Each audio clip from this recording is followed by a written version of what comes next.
그리스 신화에 보면 헤라클레스라고 하는 사람이 나옵니다. 헤라클레스는 그리스의 최고신 제우스의 아들입니다. 그런데 이 헤라클레스는 얼마나 힘이 센지 맨손으로 사자를 잡을 정도로 그렇게 힘이 센 그런 사람이었습니다. 헤라클레스는 맨손으로 사자를 잡아서 사자의 이 가죽을 몸에 두르고, 그리고 사자의 큰 입을 말이죠, 머리에다가 이렇게 투구같이 쓰고 다니면서 힘을 자랑했습니다. 많은 나라를 정복하고 또 사람을 많이 죽이기도 하고 뭐 그런 사람이었습니다. 한 번은 사람들을 죽이고 어느 도시를 정복하게 되었습니다. 그곳에 자기 아버지 제우스를 위해서 제단을 만들어 놓고 제물을 드리고 제사를 드리려고 그렇게 준비를 하고 있었습니다. 제우스에게 제사를 드리기 위해서 좋은 옷을 입으려고 이제 좋은 옷을 가지고 오라고 그렇게 부하에게 명령을 했습니다. 그런데 휘드라라고 하는 괴물이 이 옷에다가 독을 붙여놨습니다. 그것도 모르고 이 헤라클레스가 그 옷을 입었습니다. 점점 독이 옷에서 나와가지고 몸이 뜨뜻해지기 시작했습니다. 그러면서 이 독이 헤라클레스의 살 속에 파고 들어가기 시작했습니다. 몸에 달라붙은 상의를 헤라클레스가 벗으려고 했는데 벗어지지가 않는 거예요. 몸에 딱 붙어가지고 독이 이 살점과 함께 옷을 막 찢었는데 살점도 같이 떨어져 나가고, 너무나 괴로워서 헤라클레스가 장작더미 속으로, 불이 많이 타고 있는 그런 장작더미 속으로 헤라클레스가 들어가서 죽었다는 그런 이야기입니다. 그런데 이제 문제는 헤라클레스가 이런 위험에 처해 있는데도 그리스 최고의 신 제우스는 자기 아들 헤라클레스에게 한마디도 위험을 경고하거나 또 말리지 않았다는 것입니다. 왜냐하면 제우스는 살아있는 신이 아니라 가짜 신이었기 때문에 말할 수가 없었던 것이죠.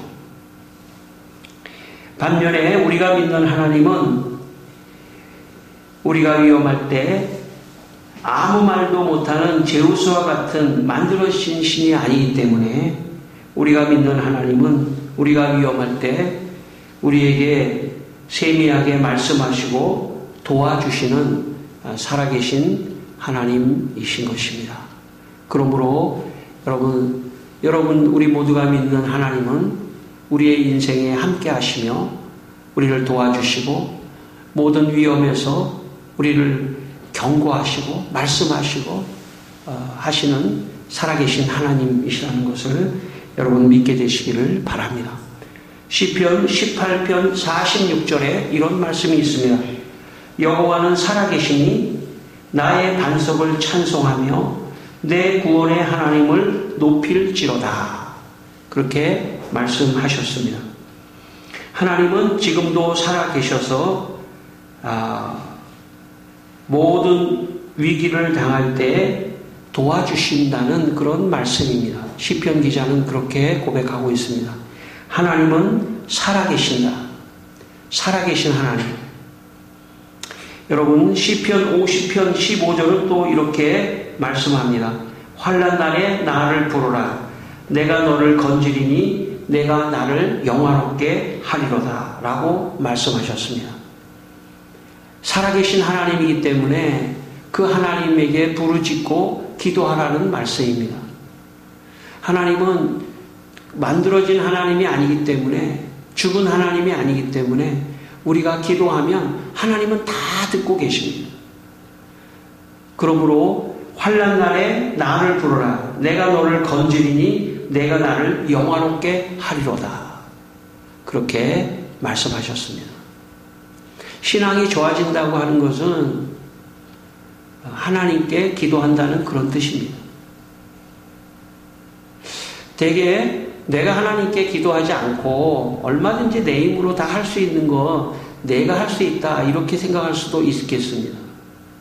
그러나 신앙이 점점 깊어진다고 하는 것은 평소에 내가 내 힘으로 할 수 있는 것조차도 하나님이 은혜를 주셔야만, 힘을 주셔야만 내가 할 수 있다 이렇게 고백하며 늘 하나님 의지하고 하나님께 기도하는 그런 사람이 좋은 신앙인이라고 말할 수 있습니다. 우리가 이렇게 걸어다니는 것도 이건 뭐 평상시에 내가 걸어다니니까 뭐 별거 아니지 하면서 생각할 수도 있습니다. 저 같은 경우는 못 걷고 전체가 마비가 된 적이 한 번 있어가지고 걸어다니는 거 이렇게 서 있는 것만으로도 참 감사하더라고요. 여러분, 하나님은 오늘도 살아계셔서 우리의 기도를 들으시고 우리의 필요를 채워주시고 우리가 어떤 위험 속에 있을 때에도 하나님께 기도하면 하나님께서 도와주신다는 믿음을 가지고 늘 살아계신 하나님께 기도하시는 여러분 되시기를 주님의 이름으로 축원합니다. 오늘 본문 열왕기상 18장 1절 말씀을 다시 한번 읽겠습니다. 열왕기상 18장 1절을 우리 같이 한번 읽겠습니다. 많은 날이 지나고 제3년에 여호와의 말씀이 엘리야에게 임하여 이르시되 너는 가서 아합에게 보이라. 내가 비를 지면에 내리리라. 오늘 이 말씀은 과거에 북이스라엘에 흉년이 3년 동안 있게 됐습니다. 가뭄이 3년 동안 있게 됐습니다. 비가 내리지 않았습니다. 그래서 사람들은 정말 어려웠습니다. 그런데 날이 많이 지나고 제3년이라는 것은 이제 3년의 가뭄이 끝나는 3년 때 되는 그때 하나님께서 엘리야에게 말씀하시기를 너는 가서 아합에게 보이라. 이 아합은 그 당시 왕이었습니다. 근데 그 당시 왕 아합은 살아계신 하나님의 역사가 없다 생각을 하고 이방 신을 따랐던 그런 참 마음이 흔들렸던 그런 왕이 아합 왕입니다. 그래서 하나님께서 엘리야에게 아합에게 가서 이제 비가 내릴 것이다. 만약에 이 비가 내릴 것이라고 하는 엘리야에게 말씀하신 말씀하신 대로 비가 내리면 그러면 이제 아합이 하나님 다시 제대로 믿자 이렇게 될 수 있기 때문에 아합에게 가서 비를 하나님께서 지면에 내리실 것이라고 그렇게 말해라. 그렇게 지금 엘리야에게 하나님께서 말씀하신 것입니다. 지난주에 이어서 제가 제 이야기 하나 연결해서 제가 간증하겠습니다. 제가 고등학교 1학년 말에 은혜를 받고 2학년 때부터 공부를 하면서 신학대학에 가고 싶었습니다. 그런데 그 당시 제 실력으로는 신학대학에 갈 실력이 되지 못했습니다. 그런데 제 마음에 이상한 확신이 들었습니다. 나를 위해서 하나님께서 문을 열어주실 것 같은 신학대학에 들어가게 하실 것 같은 그런 어떤 마음에 그런 확신이 자꾸 생기더라고요. 그건 설명할 수가 없습니다. 그냥 하나님께서 그렇게 해 주실 것만 같은 마음이 많이 생겼습니다. 물론 제가 하나님의 어떤 귀로 하나님의 음성을 직접 들었다든지 그런 것은 아니지만 하나님의 마음에 그런 확신을 주시는 그런 어떤 마음이 있을 수 있습니다. 저는 그때부터 학교 가는 길에 저희 집이 교회 근처에 있었기 때문에 학교 가는 길에 보통보다 조금 더 일찍 출발해서 교회에 가서 잠깐 기도하고 그리고 학교에 갔습니다. 그리고 학교에서 공부 열심히 하고 또 집에 돌아올 때는 반드시 교회에 들려서 또 기도하고 또 집에 가기도 했습니다. 그런데 기도를 하면 할수록 더 확신을 주셨습니다. 그런데 정말 기적이 일어났습니다. 제가 들어가는 그 해에 문교부 정책이 바뀌어가지고 교육부 정책이 바뀌어서 정원보다 2배나 넘게 뽑는 그런 상황이 발생했습니다. 아마 제가 그 전해만 해도 그런 2배를 뽑지 않았기 때문에 아마 못 들어갔을 거예요. 근데 2배를 뽑아서 제가 아마 꼴찌로 들어갔을 겁니다. 제가 생각해 보니까 물론 하나님께서 저 때문에 그렇게 바꿨다고 생각을 안 할 수도 있지만은 제 마음속에 저 때문에 바꾸신 것 같아요. 그런 정책을. 여러분, 하나님께서 마음에 확신을 주시고 그리고 거기서 끝나지 않고 그걸 통해서 기도하게 하시고 그러면은 그 역사가 일어날 가능성이 많습니다. 우리가 어떨 때 기도하느냐라고 하는 것이 중요한데 제가 볼 때는 마음에 확신을 주시고 그리고 그 확신을 가지고 기도할 때 응답할 가능성이 많습니다. 뭐 꼭 그런 건 아닐 수도 있지만 첫 번째 마음에 기도할 마음이 안 생기는 것은 그것은 아닐 가능성이 많아요. 근데 마음에 하나님이 꼭 들어주실 것만 같은 그런 마음이 생기면 기도하게 되고 기도하면 그 마음에 더 확신이 생기게 되고 이게 다 역동적으로 서로 연결이 되어 있는 것 같습니다. 오늘 41절을 읽겠습니다. 41절 같이 읽겠습니다. 엘리야가 아합에게 이르되 올라가서 먹고 마시소서 큰 빗소리가 있나이다. 여러분, 엘리야가 아합 왕에게 가서 그러니까 비가 안 오니까 아합왕도 걱정이 돼서 먹고 마시지 않고 그냥 아무것도 안 먹고 있었던 거죠. 그때 아합에게 엘리야가 먹고 마시십시오, 왕님, 아합 왕님. 왜냐하면 이제 큰 빗소리가 있을 겁니다. 비가 내릴 겁니다. 현재 비가 내린 상태가 아닙니다. 현재 비가 내린 상태가 아닌데 지금 엘리야의 마음속에 하나님께서 말씀해 주셨기 때문에 그 말씀을 믿고 지금 아합에게 선포한 거죠. 그래서 하나님께서 지금 이제 비가 내릴 거라고 말씀하셨으니까 편안하게 가서 식사하십시오. 그렇게 말한 것입니다. 여러분, 하나님은 오늘도 살아계신 하나님은요, 오늘도 우리에게 말씀을 하셔요. 여러분, 그 하나님의 음성과 말씀을 여러분 인생에서 듣게 되시기를 바랍니다. 여러분, 하나님은 어떻게 말씀하시냐면 우리의 모든 상황을 통해서 말씀하셔요. 근데 말씀을 어디다 하시냐면 내 마음에 하십니다. 내 마음에 어떤 문제에 대해서 어떤 확신을 주신다든지 어떤 문제에 대해서 내 마음에 무엇인가 말씀을 주시는 경우가 있습니다. 두 번째는 하나님께서 성경을 통해서 말씀을 주셔요. 성경이라고 하는 것은 과거에 기록된 말씀뿐만 아니라 그 말씀을 읽는 가운데에서 어떤 설명할 수 없는 하나님이 어떤 단어나 사건이나 어떤 것을 통해서 우리에게 말씀하십니다. 세 번째는 설교를 통해서 말씀하실 수 있습니다. 하나님의 말씀이 선포되는 가운데 그 설교 속에서 하나님이 각자에게 말씀하신다는 거죠. 사실 이 세계는 떨어져 있는 것 같지만 세계가 다 하나라고도 볼 수가 있습니다. 이 하나님의 음성에 민감하지 않은 사람들은 하나님이 말씀을 하셔도 들리지가 않는 거예요. 하나님이 말씀하셔도 들리지 않기 때문에 기도하지 않는 것입니다. 만약 하나님께서 어떤 문제에 대해서 마음에 확신을 주시고 기도하라. 그렇게 말씀하신다면 그 사람은 기도할 수가 있습니다. 여러분, 기도는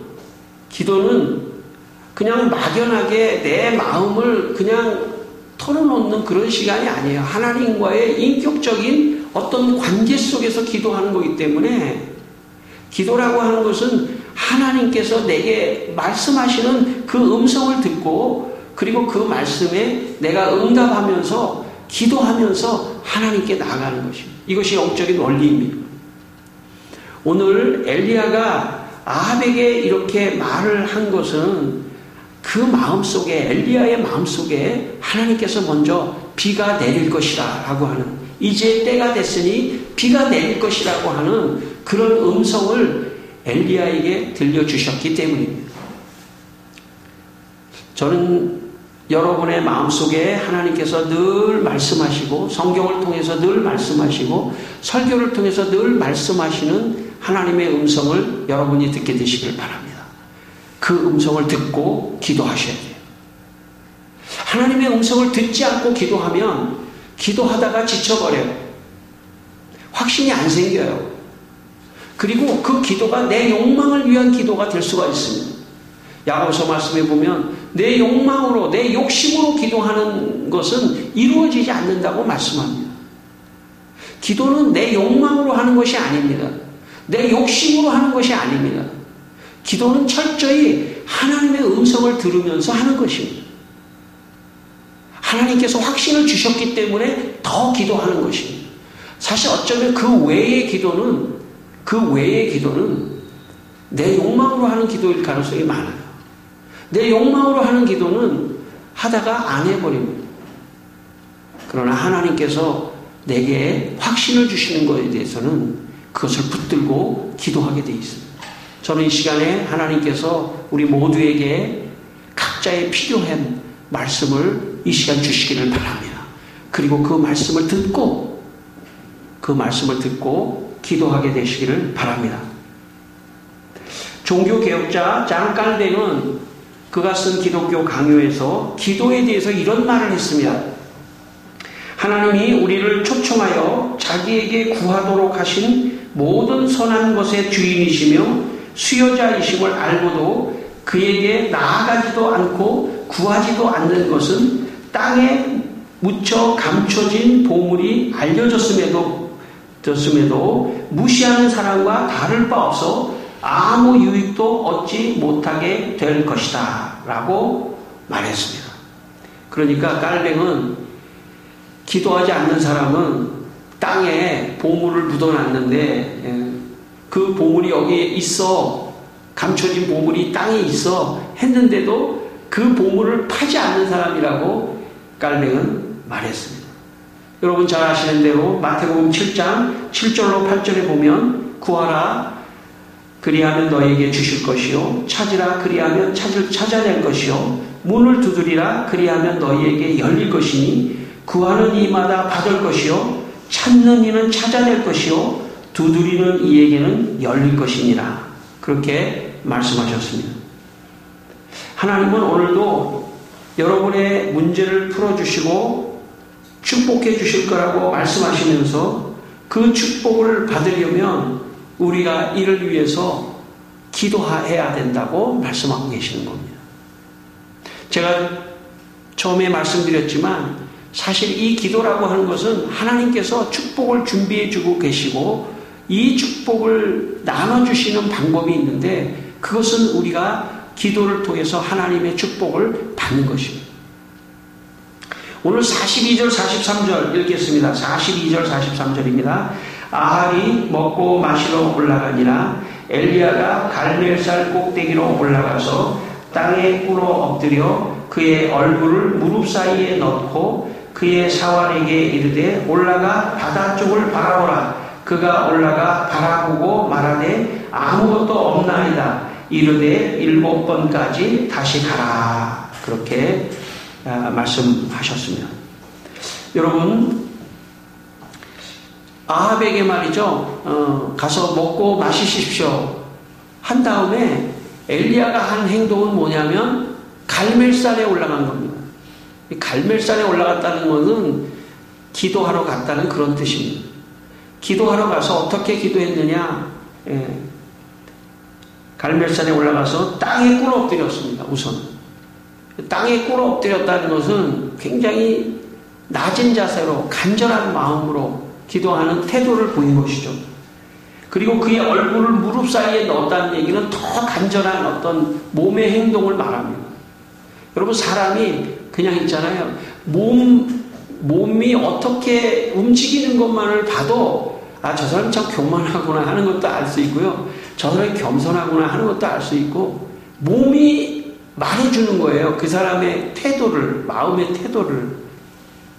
그런데 지금 엘리야가 이렇게 하나님 앞에 무릎을 꿇고 얼굴을 참 무릎 사이에 넣고 간절하게 기도를 했다는 것은, 이미 엘리야는 이런 태도를 보일 수도 있겠죠. 하나님이 말씀하셨어. 비 온다고 하셨어. 비 오겠지. 이럴 수도 있지 않습니까? 그렇지만 하나님께서는 그것을 원하지 않았다는 것이죠. 하나님은 내가 비를 내려주겠다라고 말씀하셨지만 우리의 입장에서는, 엘리야의 입장에서는 더 낮추면서 간절하게 그 말씀을 의지하며 기도하기를 원하셨다는 것입니다.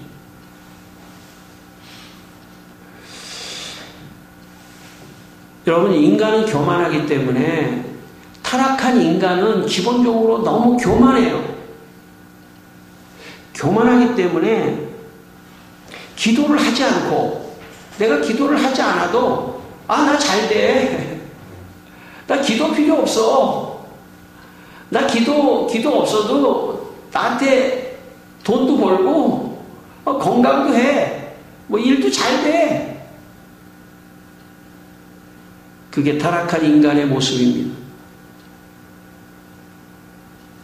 하나님께서 어떤 축복을 주셔도 내가 기도하지 않기 때문에 이것은 하나님이 주셨다고 생각하지 않는 것입니다. 그래서 지금 엘리야를 기도시키는 것입니다. 엘리야가 아마 기도하지 않고 고급 정보를 들었죠, 지금. 하나님으로부터 고급 정보를 들은 거예요.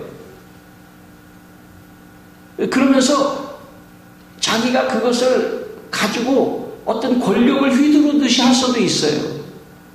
교만하게. 그렇지만 엘리야는 겸손하게 무릎 꿇고 기도했다는 것입니다. 그래야 기도의 응답을 받은 다음에 엘리야가 간절히 기도해야만이 기도의 응답을 받은 다음에 감사하고 하나님께 찬양과 영광을 돌릴 수 있는 것입니다. 하나님은 오늘 성도들 모두에게 미리 다 말씀하셨어요. 내가 너를 축복할 것이다. 마치 엘리야에게 비가 내릴 것이다 라고 말씀하신 것 같이 내가 너의 인생을 축복할 것이다. 제가 교회에서 성도들이나 성도들의 자녀들을 보면 이렇게 말하지 않습니까? 너 잘 될 거야. 너 축복할 거야. 하나님 너 축복하실 거야. 모든 사람에게 하나님은 동일하게 말씀하신다고 생각합니다. 그런데 문제는 그것을 받은 내가 중요합니다. 여러분 각자가 중요합니다. 여러분 각자가 그것을 가지고 하나님 앞에 내게 복을 주십시오 라고 기도해야 한다는 것입니다. 더 겸손하게 내게 복을 주십시오. 엘리야와 같은 태도를 가지고 한 번이 아니라 사환에게 바다에 가서 혹시 비구름이 오는지를 한번 봐라. 한 번 갔다 오니까 한 번만이 아니라 7번까지 가라. 엘리야는 만약에 엘리야가 여러분 한 번 정도 기도를 잘 하고 있었는데 사환한테 가서 사환이 한 번 바다를 보고 와가지고 엘리야님 비구름이 옵니다. 그러면 아마 엘리야가 교만했을 거예요. 내가 한 번만 기도하면 모든 게 끝나. 2번, 3번, 5번, 7번까지 가라라고 하는 얘기는 충분히 가라는 뜻입니다. 7번이라는 단어는 충분히 가라는 그런 뜻입니다. 그러니까 하나님께서 일부러 엘리야에게 바로 응답해 주시지 않고 계속해서 기도하도록, 엎드려서 기도하도록, 기다리도록 그렇게 한 것입니다. 우리 하나님께서는 우리 모두에게 다 지금도 음성을 들려주십니다. 내가 너 인생을 축복할 것이다. 각자에게 다 말씀하십니다. 그런데 그 축복을 얻어내는 방법이 기도입니다. 기도하지 않으면 그 축복이 나한테까지 오지 않을 수도 있습니다. 여러분, 이 시간에 여러분의 마음속에 하나님께서 음성을 들려주신다고 믿게 되기를 바랍니다. 하나님께서 나를 축복하실 것이다. 내 가정을 축복하실 것이다. 우리의 자녀를 축복하실 것이다. 그러나 기도하셔야 돼요. 그 다음에 기도하셔야 돼요. 하나님께 기도하셔야 합니다. 하나님, 한 번, 두 번, 7번, 하나님 어떤 작은 손바닥만한 우리 44절 한번 읽겠습니다. 44절 7번째에 이르러서는 그가 말하되 바다에서 사람의 손만한 작은 구름이 일어나나이다. 이르되 올라가 아합에게 말하기를 비에 막히지 아니하도록 마차를 갖추어 내려가소서 하라. 예, 7번째 손바닥만한, 여러분 손바닥만한 구름이 나타날 때까지 겸손히 기도해야 합니다. 저는 여러분의 인생이 다 축복받게 되기를 바랍니다. 그러나 기도하지 않으면 축복이 손바닥만한 구름이 나타나지 않을 수도 있습니다. 기도하셔야 돼요. 겸손하게 기도하셔야 됩니다. 그래서 하나님 앞에 참 감사와 영광을 돌릴 수 있는 것입니다. 그래서 얻는다면, 그래서 내가 축복을 받는다면, 내 기도를 들어주셨구나. 하나님 감사합니다. 그리고 영광을 돌리는 것입니다. 그래서 하나님께서 일부러 엘리야를 기도시킨 것입니다. 개신교 선교 역사에 큰 영향을 주었던 데이비드 브레이너드라고 하는 젊은 청년이 23살의 나이에 미국의 인디언 선교를 떠났습니다. 그는 1718년에 태어나 23살에 인디언 원주민 선교사로 떠났습니다. 그 당시에는 그런 선교의 시스템이 잘 갖춰지지 않기 때문에 혼자 들어갔습니다. 그리고 인디언들하고 언어가 다르기 때문에 말이 통하지 않습니다. 옆에 동료가 없습니다. 같은 선교사도 없습니다. 그러다 보니까 이 데이비드 브레이너드가 23살의 데이비드 브레이너드가 우울증에 빠졌습니다. 여러분, 그럴 수 있습니다. 사람이 다른 사람하고 좀 말도 좀 해야 돼요. 요즘에는 물론 만나지 못해서 참 어렵지 않습니까? 사람들이 우울증 걸린 사람들이 많답니다. 왜냐하면 좀 만나가지고 얘기도 좀 해야 되는데 그렇게 못하는 상황이 더 많기 때문에. 그래서 이 데이비드 브레이너드도 우울증에 빠져가지고 너무 어려웠습니다. 그런데 데이비드 브레이너드가 이 우울증에서 극복하는 그런 놀라운 길은 하나님께 기도하는 것이었습니다. 그의 문제는 우울증이었거든요. 하나님께서 이 우울증을 고쳐주시겠다 하는 그런 확실한 마음이 생겨서 그는 기도하는 생활을 열심히 했습니다. 하나님과 대화한 거죠. 그의 일기에 보면 몇 권만 제가 읽었다면 그의 일기에 이런 내용이 있습니다. 1739년 7월 12일 나를 행복하게 해줄 수 있는 것이 아무것도 없는 것처럼 우울한 마음이 들었다. 1740년 6월 홀로 기도 속에서 하나님 안에 있는 말할 수 없는 달콤함과 기쁨을 발견했다. 1742년 4월 10일 깊은 우울 속에서 하나님의 임재를 거의 느낄 수 없었다. 그 다음 날인 4월 11일 은밀한 기도 시간에 하나님의 특별한 도우심을 경험했다. 1742년 6월 18일 마음조차 모든 열정을 잃어버린 듯 냉담해지곤 했다. 그러면 즉시 깊은 우울 속으로 가라앉아 버렸다. 1742년 8월 16일 아침에 은밀히 기도드리며 위로를 받았다. 이 데이비드 브레이너드의 일기를 읽어보면 우울하다, 기도로 이기고, 우울하다, 기도로 이기고, 이것이 계속 반복해서 나갑니다. 그런데 어느 순간에 점점 두 번 우울했던 게 한 번으로 줄고, 그리고 계속해서 우울하고 기도하는 이것이 계속 반복되다가 결국은 우울이 떠나가고 기도로 승리하고 회복되는 그런 이야기가 나옵니다. 이에 있어서 이 사람에게 있어서 문제는 우울한 것이었죠. 그러나 이 우울증을 다 이기고 기도를 통해서 승리했다고 기록하고 있습니다. 성도 여러분, 여러분의 문제가 있을 때 그 문제를 가지고 하나님 앞에 더 간절히 기도하셔야 합니다. 그럴 때 하나님께서 그 문제를 해결해 주시는 역사가 일어날 것입니다. 마지막 45절입니다. 같이 읽겠습니다. 조금 후에 구름과 바람이 일어나서 하늘이 캄캄해지며 큰 비가 내리는지라 아합이 마차를 타고 이스라엘로 가니. 아멘. 여러분, 사람은 아는 것만큼 보인다는 말이 있습니다. 자기의 지식 혹은 아는 것만큼 보입니다. 어쩌면 자기가 아는 것만큼 들릴 수도 있습니다. 어떤 것이든지 어떤 분야든지 아는 것만큼 보이게 되어 있습니다. 제가 오늘 미술 전람회에 갔는데요. 그림을 봐도 이게 무슨 뜻인지 하나도 모르겠어요. 그런데 그 옆에서 그림을 설명해 주는 사람이 이렇게 설명해 주니까 정말 그 그림이 보이더라고요. 여러분, 아는 것만큼 보이는 것입니다. 하나님의 역사는 기도하는 사람에게만 보이게 되어 있습니다. 손만한 작은 구름이 나타났는데도 그것을 보지 못하는, 영적으로 보지 못하는 사람은 기도하지 않는 사람입니다.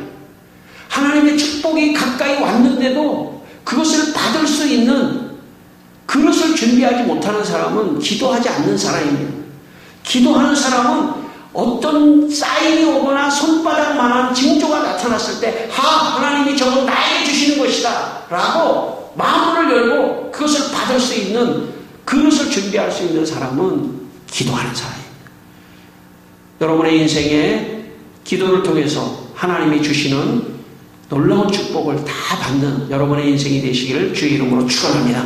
우리 한번 기도하겠습니다. 우리 한번 다 같이 한번 기도하겠습니다. 우리 한번 기도하겠습니다. 하나님 아버지, 이 시간에 우리가 참 문제 앞에 있지만은 하나님이 말씀하시는 하나님의 음성을 듣고 또 기도하는 우리 모두가 되게 하여 주시기를 원합니다. 우리 성도들, 하나님 사랑하는 주님, 이 세상을 살아가면서 여러 가지 어려운 문제들 앞에 봉착되어 있습니다. 가정생활이나 자녀나 모두에 봉착되어 있습니다. 하나님, 내 욕심으로 먼저 기도하지 않게 하시고 하나님의 음성을 듣게 하여 주옵소서. 마음으로 듣고 성경 말씀을 읽으며 들으며 성경을 통하여 들으면서 하나님 더 기도할 수 있도록 더 간절히 기도해서 하나님의 참 역사가 일어나게 하시고 문제를 해결하는 우리 성도들이 다 될 수 있도록 도와주시기를 원하고, 하나님 이 시간 이 아침에 찾아와 예배드리며 기도하는 우리 성도들을 축복하여 주시옵소서. 하나님 아버지, 우리 성도들의 인생의 문제를 해결해 주시겠다는 하나님의 음성을 우리 성도들이 들을 뿐만 아니라 듣고 기도에 힘을 주셔서 간절히 기도해서 모든 문제를 해결받는 성도들이 되게 하여 주시옵소서. 예수님 이름으로 기도드리옵나이다. 아멘.